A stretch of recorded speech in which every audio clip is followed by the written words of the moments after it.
So I'd like to show you what some of the causes are and how you can get a turnaround in arthritis, whether it be osteo, rheumatoid arthritis, and also gout. And that's the good news. There can be a turnaround, and we've seen many conquer these things. Arthritis thrives in a very acid environment. So an acid environment in the body is one of the #1 causes of arthritis. Now, you can go back to look. Old injuries is often where arthritis can manifest itself, and there can be different factors there. There can be an inherited factor, there can be a factor of injury to that area, which makes it a little bit more susceptible. There can be an acid environment. Often a breaking of these laws. As Ellen White says, that disease is an effort of nature to free the system from conditions that arise because of a violation of the laws of health. And many people don't realize that. So I'd like to go through how a breaking of these laws could be a big contributing factor in arthritis we're seeing today. And I'd like to show you how restoring adherence to these laws can bring about a conquering of arthritis. So we're going to first of all look at pure air, and we've looked at this a few times. We're going to go to the cell where the glucose goes in. It goes through a 20-step pathway, and the 20-step pathway gives us 2 units of energy. It's the glycolytic pathway. The end result of the 20-step pathway is a chemical form of glucose called pyruvate. And pyruvate, as the chemical form of glucose, gets fed into the powerhouse, called the powerhouse because this 8-step pathway delivers to us 36 units of energy. This is the mitochondria, and inside that little pathway's called the Krebs cycle because of Sir Ernest Krebs that first discovered it and named it. Now the difference is oxygen. This is an anaerobic pathway because it does not use oxygen. It uses the process of fermentation to produce energy. This 8-step pathway is called an aerobic pathway because it uses oxygen to produce energy. When every single cell in the body has enough oxygen to be giving that much energy, and we have 100 trillion cells in our body, and even though I've drawn that as if there's one pathway per cell, that is actually not true. Especially in muscle cells, you can have even hundreds of little mitochondria. So just look at the potential of energy in a body that has a well oxygenated body. Oxygen is vital for the healing of the body, and oxygen is an alkaline substance. So the alkaline, let's make a list of alkaline substances, is oxygen. Arthritis thrives in an acid environment, so just that one simple step to begin with, oxygenating the body, can make a difference with arthritis and gout and any form of arthritis. And the most powerful way to oxygenate the body is exercise.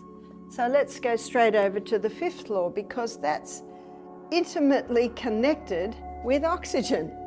Yes, you will ensure more oxygen's going in when you sleep with your windows open, when you have a bedroom. You see, we spend 1/3 of our life in that room, so it's absolutely vital that you ensure that you've got fresh air in that bedroom. But exercise increases in a dramatic way the amount of oxygen going into your body. Right now, while you're sitting watching this presentation, you're breathing in 500 ml of air and you're breathing out 500 ml of waste. But when you're exercising, especially to the point of breathing very, very deeply, you're breathing in 3,600 ml of air and breathing out 3,600 ml of waste. So exercise increases the oxygen, and in that way can alkalize the tissues. And what exercise does is it moves blood. We've looked at blood a few times this week. Remember what blood contains? It carries the oxygen. What blood does is carry the water. What blood also does is carry the nutrients. And this is what every single cell in the body needs to be able to not only function, but also to heal. Blood also carries away waste. Carries away the waste. So if you can increase the blood supply to any part of the body that's not working, arthritic joints, arthritic toes, arthritic joints anywhere in the body, if you can increase blood to that area, you will increase healing in that area. And water is an alkalizer. We're going to look at foods in a minute. We're going to look at the foods that have an alkalizing effect and the foods that have an acid effect. And waste is acid.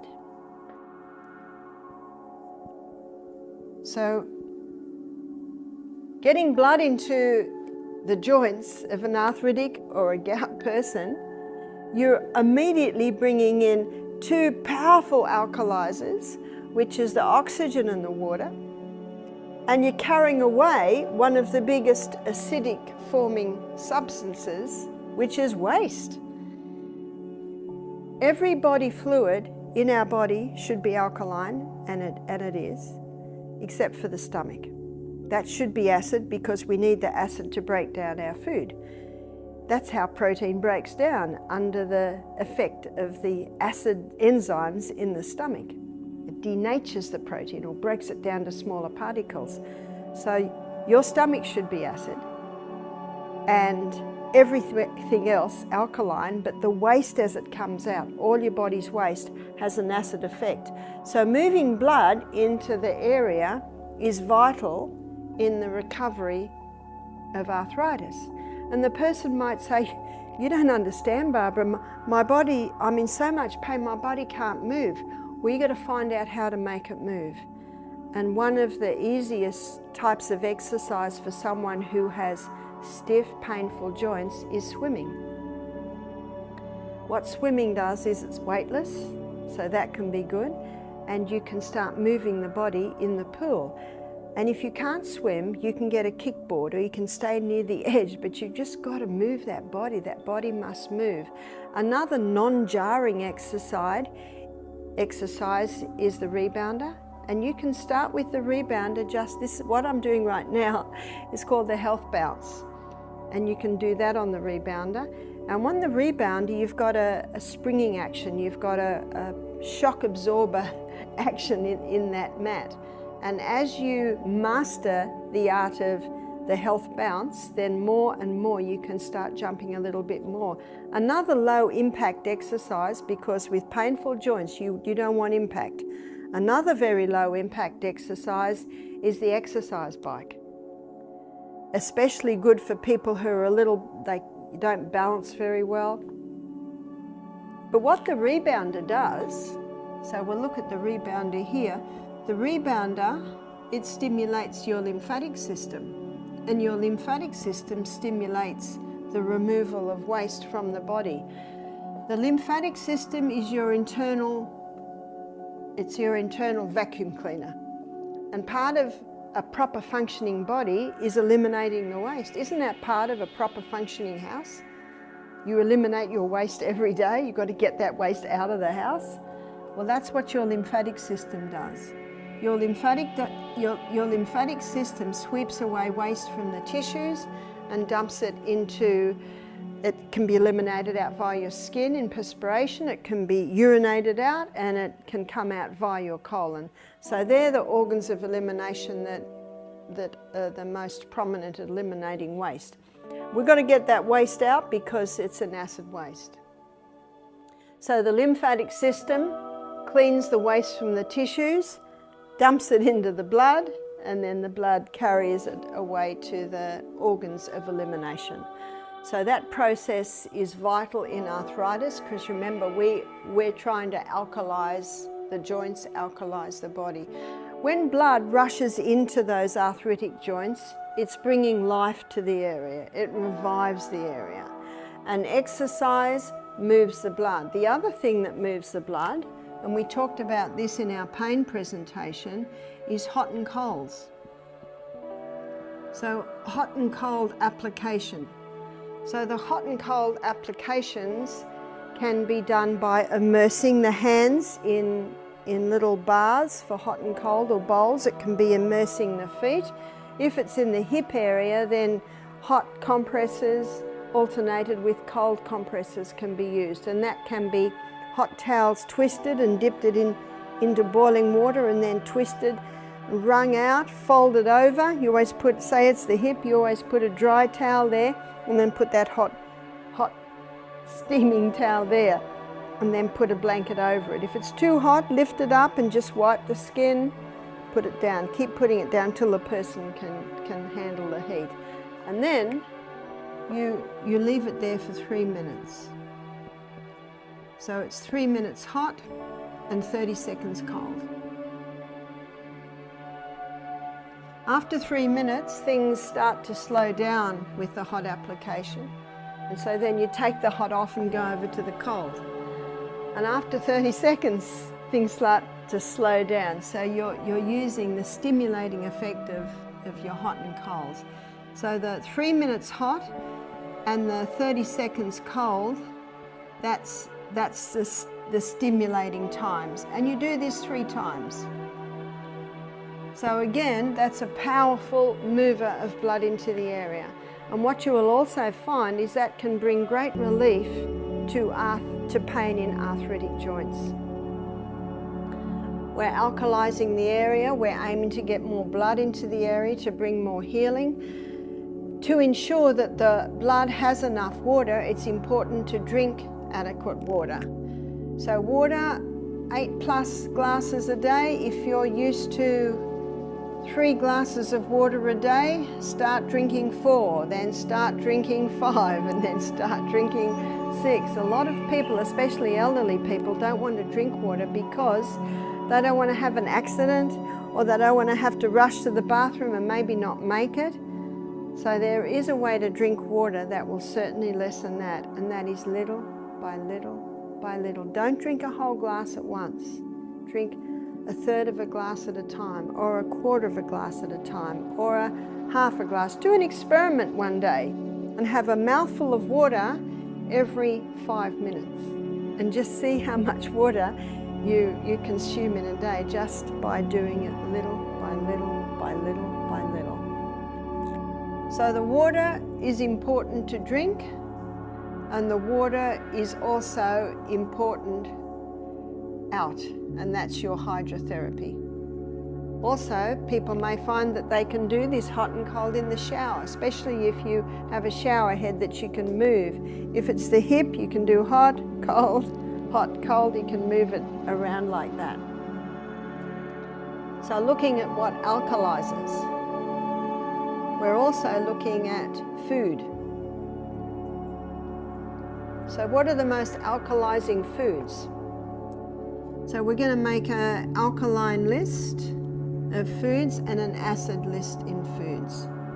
By looking at this acid alkaline list, you can determine what is the best foods for arthritis and what are the worst. The most alkalizing is the humble lemon. And the lemon is acid where it should be, and it's alkaline where it should be. Acid in the stomach to help you digest your meal. But when it's broken down in the gastrointestinal tract and the minerals are absorbed into the tissues, the minerals are an alkaline forming mineral. So this is the sodium and potassium and calcium and magnesium and iron. So the lemon is high in the alkalizing minerals. Dark green leafy vegetables. Dark green leafy vegetables are very alkalizing. We should be eating dark green leafy vegetables every day. So someone might ask, well, what about cooked spinach? Spinach is high in oxalic acid, and in its raw state, the oxalic acid is in an organic state, so it's alkalizing. But when you cook silver beet or spinach, the oxalic acid now is in an inorganic state, and it can have an acid effect. So people who have arthritis or gout, they're best to keep to the raw cabbage. Maybe they have a cooked cabbage dish occasionally, but that's the only green that will turn because of the oxalic acid in it when it's cooked. Also vegetables. Vegetables have an alkalizing effect, but for the arthritic person, there are a few vegetables that can have an acid effect, and that's bell pepper. So when someone's wanting to conquer arthritis, the bell pepper must stop. Tomato. Tomato can also have an acid effect on someone who's suffering from gout or arthritis. Eggplant, sometimes called aubergine, and also the potato. And I'm referring here to the English potato. The Fijians call it the white man's potato. I'm not referring to the sweet potato. The sweet potato is not a potato, it is a yam. So these can have an acid effect on the arthritic person. If a person doesn't have arthritis, they often can eat this class of vegetables. But if you're wanting to conquer your arthritis, your gout, these things have to stop. Not forever, it's just till you've conquered it. Also fruit. Fruit is alkalizing. Millet. Millet is an alkaline grain, as is quinoa. As is buckwheat. Buckwheat is also an alkalizing grain, or an alkaline forming grain. And spelt and kamut. These are alkalizing grains. There's another one called enkenhorn. So any of your ancient grains from the ancient wheat have an alkalizing effect. Almonds are the alkalizing nut, and Brazil nuts. They're the two alkaline forming nuts. And regarding legumes, the lima bean and lentils and soy. And again, the soy must be organic, non-GMO. All your seeds, they also have an alkalizing effect. The most acid food that can go into the body is the pure crystallized acid that's extracted from the sugarcane plant. It is incredibly acid, it's a pure acid. Also meat. Dr. Colin Campbell, in his book China Study, he shows how he could turn cancer cells on and off by the amount of meat and dairy products that he was giving them, because cancer loves an acid environment. These acid foods are high in the acid-forming minerals, which is chlorine and phosphorus and sulfur. When meat breaks down in the body, it gives off a high sulfur waste. So it's particularly acid-forming is the meat. Also the hybridized wheat of today. Wheat was hybridized in the 50s. It went through intensive crossbreeding. It was rushed through. No safety studies were done. They didn't think they had to do safety studies on just wheat. But the effect of it is being seen today. So many people are gluten intolerant, and one of the reasons is the hybridization of the wheat created an incredibly complex protein or gluten structure, so it's very difficult for the gut to break down. And it is higher in the acid-forming minerals, and when that wheat is grown with superphosphate, chlorinated water, so all of these conditions bring it together to make it more acid forming. And most wheat today is grown with glyphosate or Roundup, so there's more acid forming because all your chemicals have an acid effect. So your aged cheese is very acid forming. So the only cheese that doesn't have an acid effect would be things like your goat, feta or sheep feta, that they are basically on a neutral. Caffeine has a very acid effect on the body. Alcohol, not a food, but it certainly creates an acid environment. Tobacco, not a food, but it also creates a very acid environment. All your other grains, other than the millet, quinoa, buckwheat spelt kamut, and also all your other legumes, other than lima, lentil and soy, and all your other nuts, other than your Brazil and almonds, have an acid effect. To maintain a 6-point environment at the cellular level, we need to be taking probably 20 to 30% acid-forming foods. And this explains why,